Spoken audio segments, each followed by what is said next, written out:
Alright, now that we have managed to make our Trent here do 40 damage a tick here, I want to see if I can just instantaneously grief people now here. Alright, you have too much HP. You there. What happens if I just... The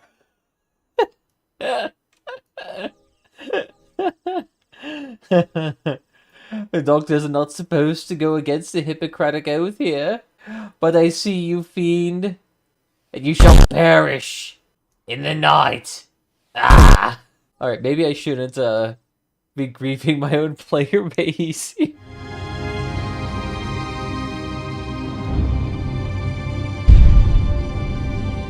Either way, welcome back everybody. Today we're taking a look at our next favorite game here, MMORPG Tycoon 2 XD3 Expansion 2 DLC set number 1.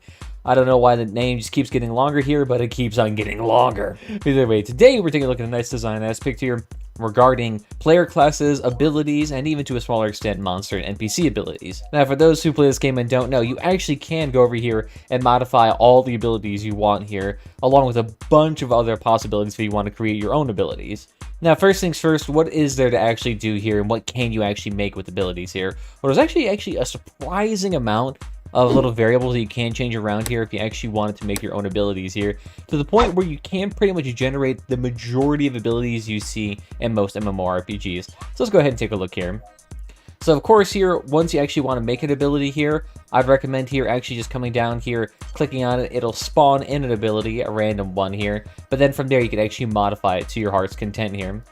If you actually want to get rid of the ability, just go ahead and drag it off screen here. You also can load in prefabs into each one of these classes if you want to, in which you actually just have a pre-made ability here. Go over here, drag it in, and now people can actually utilize it, assuming it's compatible with their class here. Because you have to remember each class here has either mana, health, or rage here. So the ability has to cost something there the players themselves actually have access to. But either way, what do you have here when it comes to abilities here? Now, of course, in the top left section here, you have all the artwork here you can utilize with it. So if you want to make something fancy there, you got plenty of options here. You also can go ahead and rename it to whatever you want here. Plus, you can also change the level at which it actually comes about. So say you want it at level 20 or 19 there, congratulations, you can do that. Want it here at level 10? Congratulations, you can do that too. You also have 3 tabs here, mechanics, FX, and flavor here. You can also change at what level the ability does depending on the level of the player here. So say if the player's at level 20, this is what the damage will be dealt by the player. If you're at level 1, this is what it does here. So this kind of just gives you a basic idea of what each ability does at like a very primitive starting point here. So it's a bit easier for doing balancing here if you just keep it at 1 and modify it at base 1 values here. When it comes to the mechanics tab here, you have 3 subsections here for whatever type of casting duration you want it here. So if you want your players to be able to just instantly throw it out without thinking about it, then you can throw it at instant. If you want to do something they have to channel and it takes a super long time to actually get started there, then you have the ability to make it a 5-second cast or whatever cast you want to. So if you want to make a very committing caster class here, then that's one way you can actually do it here. If you want to make it like an instant thrashing melee build, then you can go ahead and make it like so. You also have the range at which you can actually be implemented here. You have self only, which means that you can only deal damage to yourself at any point in time, or you can do it at melee range here, so the players will actually have to be fairly close to the target here to actually utilize the ability, or they can do it at missile or sniper range here. And as you can see here, it actually changes the activation range here. So melee range is 5 meters, missile range is 20 meters, and sniper range is 40 meters here. And you can see that over here in the top left section. So just that alone there, you have a variety of cast times and distances at which anything can be shot out here. So there's a potential hundreds of combinations here. And then you can also throw down whatever type of cooldown you want here. So say you want to make like a super long duration buff here, like Protect, you want to do it for like say 5%, and you can make it go on for like 120 seconds, which is 2 minutes. Then you can absolutely do that if you want to at a 60-second cooldown here. And congratulations, that allows players to sit there with a nice beefy buff there that allows them to protect themselves. So it could be similar to like frost armor you can get in World of Warcraft. But let's see, there's also other selections here. So if you go down to the mechanics as well, you also have the cost to the user and the effects on the target here. So say if you want ability here to heal somebody at the cost of mana here, Well, you can go ahead, you have the option to either make it cost health, mana, or rage. Make sure you're choosing a resource that the player actually has access to. So if they are a melee build that only has rage, then they can't use mana abilities despite the best of their abilities. So since we're on our caster class here, we can go ahead and make it cost mana, and we can go ahead and make this heal cost 2. Then we also have it for the ability to go ahead and heal over time, as well as just a variety of other effects here. So if you wanted to make buffs or a heal over time, or something that actually generates or buffs other targets here, and this is one way that you can actually do it here. So say I want to heal an ally over time, plus also give them a minor amount of damage protection here. Well, congratulations here. So I can go ahead and do this. We'll have a heal over time of 6 over the cost of 8 seconds here. So this will protect the ally and heal him here. And this will have a 10-second cooldown here, just so it's not spammable. So then there you go. Now you have that buff here that actually does allow players to heal and protect allies here. But of course, you have to make sure that it's actually on the appropriate range here. Make sure it's not only on self only, because otherwise they'd only be able to cast it on themselves. By putting it onto missile range here, or sniper range, or melee range here, players can actually go out and use this ability on other people here, as you can see in the beginning here. But don't think that's everything there. You can do a lot more here if you actually wanted to. So say if you're on a warrior class here, you can definitely do generating rage here if you want the player to actually be able to spam more abilities back to back here at the cost of, say, health here. Well, congratulations, now this allows the player to go ahead and generate rage to do more abilities at the expense of, damaging themselves there. That's one thing that you can do. Alright, so let's go over here over the basic effects that you can actually do to the target itself. So of course you have heal, which just restores hit points, basic. Damage takes them away, pretty obvious. Heal and damage over time, that's just the same thing as before, but allows you to do it over a duration, however long you want to do it. So say you want to get rid of 4 damage, and then you can determine the duration, you can do that. So you can do it over 4 damage over 4 seconds for a DPS of 1, or something else. There's also charge mana, which just allows a user to generate mana.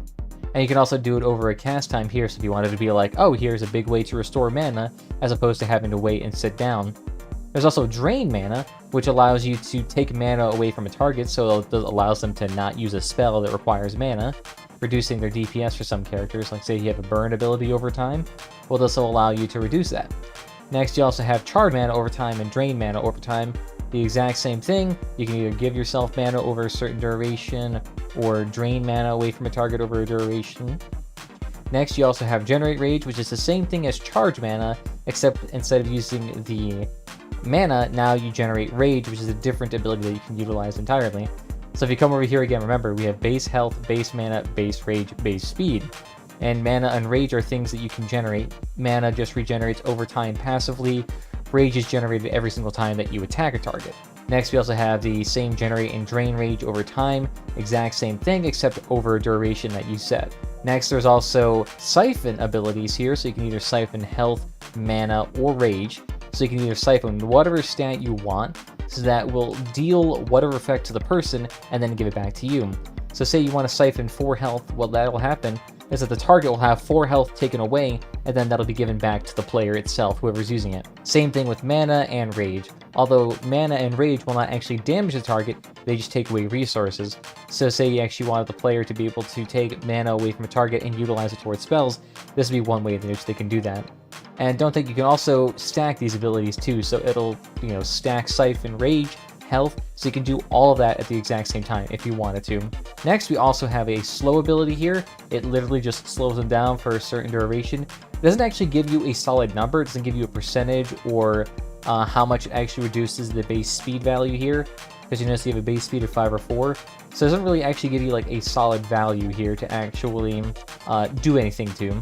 But this is great to have, say, on monsters, because say if you want your monster to slow down players for a decent amount of time to increase the amount of grind time here, this is definitely one way that you can do it. Next, you also have root in place, which just literally stops the target from moving, so you can do that for a certain duration here too. Next, you also have stun, which just prevents the player from attacking or doing anything outright. So this is a great ability if you want to actually allow the player to stun targets and live longer, or if you want to make a target extremely annoying. It's also another way to do it. Next, you also have protect here, which will actually allow the user to reduce damage taken to the target or any target for a certain amount of duration. So if you wanted to buff an ally for 30% damage reduction for 8 seconds, they'd be able to cast that on the target there. However, this means they can also cast it on an enemy too, so if you wanted to do like, oh, you damage the target, but then you also give it like 5% protection, that's one thing that you can also do. There's also Weaken, which is the opposite of Protect, and that it actually makes the target take more damage when actually affected by Weaken. So if you wanted to deal damage plus weaken it, then that would allow the player to actually increase the amount of damage dealt to the target overall, while also dealing damage as well, or something else like that. I remember these can be cast on allies, and they can be casted on enemies, depending on whatever is available. For example, if PvP is enabled, they'd be allowed to use damaging abilities and whatnot on other players. There's also going to be the question of how to balance it, because of course, if you make a character or class that's way too good, then there will be demands for a nerf, as you can see here down in the bottom section here, either for a buff or for a nerf. And you can see, depending on the quality and the strength of the class, that'll actually vary a great deal here. Now, generally, it seems that having a class roughly around the B tier here actually is ideal, since it actually minimizes the amount of calls for buffs and for nerfs for him. So you don't want your classes to actually be super overpowered for everything all the time here. You actually want there to be a decent challenge for your player base, while also making sure that the classes themselves here are not just so weak that they're completely useless. Now, generally, if you're making your own class here and your own abilities here, you will probably make your class probably a bit overpowered for the most part here. Generally, for balancing purposes, you want to make sure that your DPS, your average player or optimal DPS here, you can see here, it's a middle line here on the general sheet for any one of the classes here. You want to make sure that your optimal DPS here is generally less than 2. The reason why for that is anything above 2 or anything close to approaching 2 generally starts to make him towards the A tier, S tier category, which then generally increases the demands for a nerf here. But anything lower than that, then generally there isn't too much call here. But you can see that all my classes that can do roughly around 2 DPS here have a very large amount of demands for a nerf here, so I'll probably have to go around here and balancing this. And one thing you can do here to balance it is either balancing the base stats of the character, or you can go in here to the abilities themselves and change the abilities here to be of lesser value here. So say Pot Shot does too much damage here. Well, congratulations, I can change that to 1 health over however many seconds. Or I can change things like this attack 4 here, which I forgot to rename here. Whoops. But then you can go ahead and change that damage here to be like, say, 3 instead of 6. Or here you can go ahead and change the rage over time effect, or whatever it needs to be to actually balance out the DPS here. Now, in that same coin here too, there's also a thing you have to concern yourself when it comes to making abilities for your monsters. That is the abilities here that fill out these zones here, that you actually allow players to do questing and killing for experience. And that is, you have to concern yourself with how many times will players die to these abilities, or to these monsters. Because if they die too frequently here, then the thing is that they will unsubscribe from this game, and they will no longer play it. So you can see here that I have plenty of characters here that are dying in some of these zones here, populated by a lot of my middle tier, enemies. And so if I wanted to fix that there and make the game a little bit less harsh and a little bit easier for my player base, then what I could do is that I can come over here to my game design document here, go over to the monsters here, and I can go ahead and change around their abilities and their base stats here. Now, generally, you probably want to keep the optimal DPS of these characters down in the 1.5 range, just so they don't eat through your players as often. Or you can modify their health and speed stat here, so they don't generally have a lot of HP to continue to do damage a whole bunch here.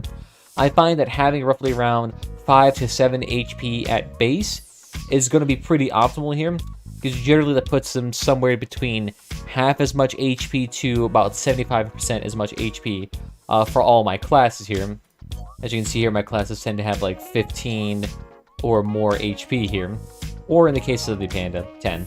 So that allows them to actually go ahead and not be super damaging here, even if they may have higher DPS. Like I said, if the DPS here is too high, you can go ahead and already come in here and then just modify that down slightly here to be a little bit less damage here. So say I can make this 1.5 instead, and I can give it, say, like a 4-second cooldown. Or if I wanted to actually reduce the DPS there just a smidgen. So in that way, that makes Crocodile here way less damaging here, and way less likely to absolutely massacre my players. And you may have to go around and do that for every single NPC that you plan on putting down here, because nothing will make your player unsub more often than just being absolutely clobbered by everyone here. And as you can see here, I keep dying is actually one of the main reasons that people unsubscribe from my game, usually in some of these earlier zones, because they keep dying to something like crocodiles. So keeping that balance out here will help you a lot. Reduce the HP, reduce the damage of the abilities here, and you generally should be alright.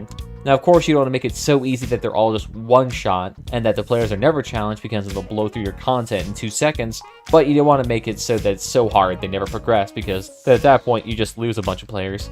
But other than that, just go ahead out there, go ahead and make your own abilities here, see how they turn out, see if your players like them, and see if there's any call for buffs or nerfs. But other than that, guys, hopefully that should be a good introduction here on how to make abilities here. Hopefully that's everything you can know here that you want to make about your own abilities and bouncing around classes at the current moment.